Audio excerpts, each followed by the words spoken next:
İşğaldan azad olunmuş Cəbrayıl rayonunun Mehdili kəndi ərazisində minaya düşən Azərbaycan Mina Təmizləmə Agentliyinin əməkdaşı, şəhid övladı Xankişiyev Heydər Əlaoğlu xəstəxanadan evə buraxılıb.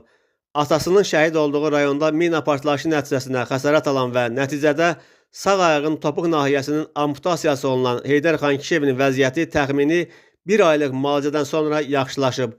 İmişli rayonu Sarxanlı kənd sakini Heydər Xankişiyevin müalicədən sonra əsanın köməkliyi ilə qısa müddətli də olsa gəzmək qabiliyyəti bərpa olunub.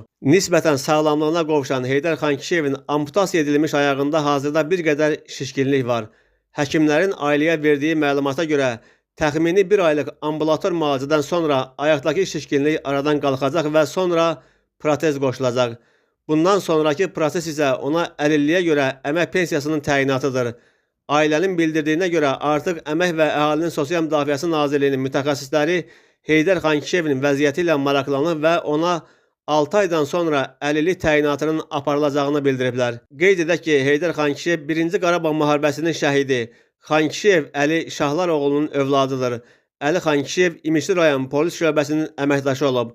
Polis çavuşu olmuş Əli Xankişiyev 1991-ci ilin 14 noyabrında Cəbrayıl rayonunun müdafiəsi uğrunda gedən döyüşlərdə qəhrəmancasına şəhid olub. Xatırladaq ki, 1991-ci il təvəllüdlü Xankişiyev Heydər Əlaoğlu xidməti vəzifəsini yerinə yetirərkən bu il aprelin 6-sında piyada əleyhinə minaya düşmüşdü.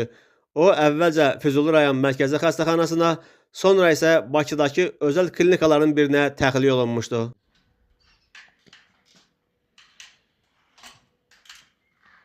Ehtiyatlı ol.